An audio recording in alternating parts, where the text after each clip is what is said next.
Welcome back to the channel, guys. Today we're talking about belts. We all wear belts because we all wear pants. We all need belts to keep things that are in our pants in our pants. Excuse me? The party, the pants with the pants. Party with pants? Brick, are you saying that there's a party in your pants and that I'm invited? That's it. So, specifically, we're going to talk about duty belts or battle belts. You guys have probably seen them called a couple different things. What it used to mean is something like this guy here. This is a T-Rex Arms. I think it's like the Gen 1 Orion. So, used to be kind of this bigger, thicker design of a belt that just goes on over your actual pants belt. Goes on the outside. A lot of the nicer, newer ones have this like rubberized material where they would kind of grip on a little bit, and they would help mount things like your mag pouches. And they have little hangers here for gloves and things. You can put all kinds of stuff on them. A lot of guys would try loading these down pretty heavily. So what has become the norm in the community are two-piece belts. This is driven by the competition community. It's just a sturdier way to mount smaller belts with the same amount or sometimes even more equipment. Now, specifically today, we're going to be talking about the Gunfighter Belt from Dynamic Principles. If you guys haven't checked out our podcast episode, Dan, the owner of Dynamic Principles, was on the podcast a little while back. We'll make sure we link that in the show notes. And it was a great discussion. He runs an awesome shop down in the Tennessee area and does everything by, not literally by hand, but it's a very small operation. They make some absolutely outstanding gear. You guys, if you've been playing Ready or Not, I know a lot of us do, their plate carrier, the DPC, is actually featured in that game. At least I think it's the DPC was featured in that game. It's really, really cool, which is actually part of how I came to find Dan over Instagram, got to connect with him. Now, very good friend, good dude, was able to put together a belt for me and send it out. So we're going to talk about it and some of the things I like, as well as some of their angled mag pouches. So let's get into it here today.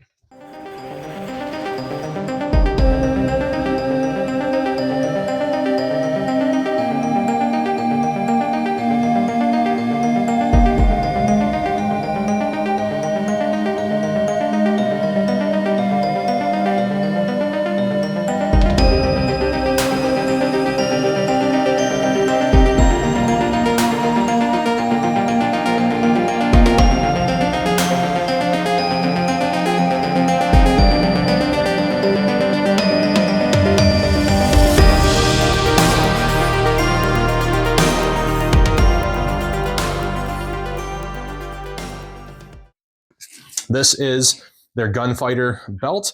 You guys may notice this looks like a regular belt. If you've been in the community for a while, this looks very similar. The old joke of squares or circles, right? Kind of how the webbing is oriented here. Dan picked squares. So it's a two-piece design, and that means that it has an inner belt. This here is literally just some scuba webbing with some loop Velcro on it, and this goes through your belt loops. This is your, like I said, your inner belt, and this is what the outer belt's going to adhere to. Having something like this, you guys can see when I hold it out, it's pretty rigid. It's not super bulky. It still has a little bit of flex to it, but rigid enough it's going to help spread out that weight and help support everything that you have on your belt. So then once you have that on, you start at one side, and the easiest way is to, at least in my opinion, is to take your holster hanger here. You would find that position as to where you want it on your body, and then wrap the rest of the belt around your waist, and then obviously meets in the middle, and then you have your Cobra buckles here. I know there's a lot of different options on the market. I actually did have a two-piece belt when I very first started, and I got rid of it because it didn't use a buckle system at any point, honestly. Get a buckle, guys. Don't go full competition with it. Get a buckle if you're going to be running around the range doing stuff. So you guys can tell this one's in Ranger Green, which is my preferred color of gear. And while a lot of companies out there are starting to use the Tigris material, kind of looks like carbon fiber, really, really cool. Dan actually utilizes the Curv material. I think it's CURV. So it's another one of these great space age materials that is very light and rigid, but it doesn't have the memory that Tigris does. What that means is if this gets rolled up a certain way, or maybe you pack it up a little bit imperfectly, it's not going to hold a crease or have some of the issues, right, that some of the Tigris material will. Tigris is still great. definitely doesn't mean you should go out and, sell your perfectly good belt to get into one of these just because of that. Although if you want to support Dan, we'll also link the Dynamic Principles website in the links below. But you guys can see, got Velcro on the inside. There's a little bit of adjustability here on the male buckle side. And like I said, he did send me some of his pouches. So we'll get some close-ups on this stuff, but talking for a minute here about the angled mag pouches and why these are such a big deal. Again, borrowing from the competition world, you can angle and adapt these pouches. These are S-Tac Kaiwis with his backers. You can angle these and position these almost any way you want. So you can see my pistol mags here I have on an angle because I prefer an angled draw. You actually have the front mag more angled than the second mag because of how ergonomics in your body work. And then I have a spare rifle mag here that's also slightly dropped and angled backwards. We zoom in here. You can see on the back of the pouch, you can see this backer that Dan helped design, or did design, I should say, that helps with attaching the Guardian Warrior Solutions, I believe that's the right company name, that makes the adapters so you can mount these any way you want. So you can use it as a drop, you can do it on an angle, you can even mount it on an angled horizontal configuration like I have here. So when I run this belt on the range, if I can do this without struggling, I can actually position this for speed reloads directly at my front. So I just have to drop my support hand, grab that mag, feed the gun, and I'm ready to go. I was running that previously on another belt, and I was using some one wrap. Didn't really work that well. This is a much better solution, very, very sturdy. You can optionally use some blue Loctite if you want to make sure that these things are just not coming off. These adapters are fantastic. If you guys haven't seen the adapters, if you haven't seen these angled mag pouches, they are all the same great pros that we love about the S-Tac Kaiwi mag pouches. I ran these for many years, and I absolutely love them once they're broken in. Right now, they're not in the broken in phase yet, and they still give me some trouble. But once they're broken in, they are outstanding options on the market for pistol mag pouches and rifle mag pouches. I think personally, this is probably one of the top options, especially for the weight reduction. When you get some of like some of those clips and adapter systems and things for molded Kydex mag carriers, it gets a little bit cumbersome, a little bit heavy. I think for the weight and for how slim these are, it's an absolutely outstanding option. Now, this belt system is pretty standard on the market for a lot of different things. So it does work well with many holster hangers. This is with True North Concepts. You guys can see here, it's got the QLS from Safariland. Works fantastic. This is actually my preferred method of hanging a pistol holster. Highly recommend looking into these. You can get them from True North. I think this one I got from HRT Tactical Gear.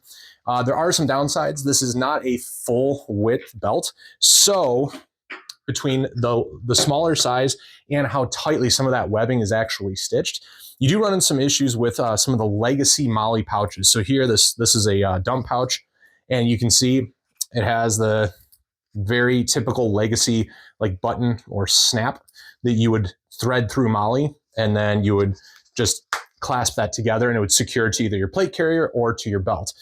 Given how tight and how low the tolerances are on some of this material, it can be done, but you're really, really going to struggle with it. Thankfully, we have alternative options out there from companies like Dynamic Principles, Blue Force Gear, what have you, where they use much, much slimmer Molly straps, and they don't even use these buttons anymore because there's really not a need for them. But just know, if you guys are looking at something like this, you're running these legacy style pouches and things, maybe it's because it's what you're issued, maybe because you frequent the surplus stores to pick up your pouches and things. Nothing wrong with that at all. Some great deals to be had at a lot of the surplus places. You may really have to fight to get some of these on and off.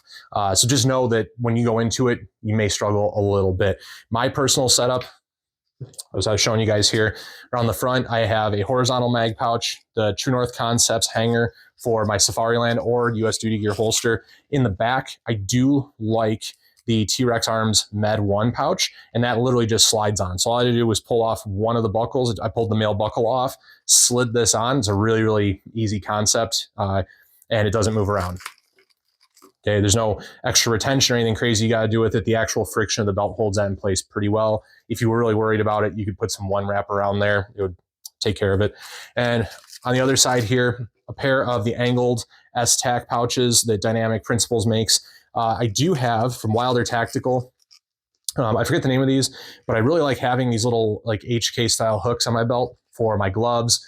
I have a second one that I can throw on here if I wanted to run chem lights or something. Maybe I'm doing room marking for CQB, or we're out on the range shooting low light or night vision and we want to mark a firing line, or maybe somebody doesn't have a strobe. We can shove that into like a shot shell holder or something like that for safety and identification. And then I do have a second rifle mag pouch here. This is something that Dan sent it this way, configured for me. I'm giving this a shot with the drop and the slight angle to it. So far, I haven't really used it a ton. Kind of an interesting idea. Going to work on it. And then the only other thing I'm really waiting on is another dump pouch. Something a little more slimline. It's going to work a little bit better with this belt. And running Safariland 6300 series holster. At the moment, I kind of bounce between this and US Duty gear. But this has the nub mod from OT Defense. Those guys are great. And the Ghostman Portal. And obviously the QLS fork from Safariland. Safariland 6300s are great holsters, you guys, if you're looking for a duty holster. Highly recommend it over the 7000 series. Tried that, didn't really love it, and works well as an entire system together. So again, it's Dynamic Principles. It's their Gunfighter Belt. Thank you again to Dan. I really love the belt. Looking forward to getting more time with it. Spent about 6 hours on the range this weekend. We're going to drop in some B-roll at the end of the video here so you guys can see me running with the belt, no movement whatsoever. Once it's on there, once it's connected, it's made it up really, really well. It's not going anywhere, you guys. It's Dynamic Principles. And again, we'll drop the link in the comments below. Thank you guys so much for checking out the video. Remember to hit the like button. Remember to hit the subscribe. Go follow us on Spotify and Instagram. We'll check you guys next time.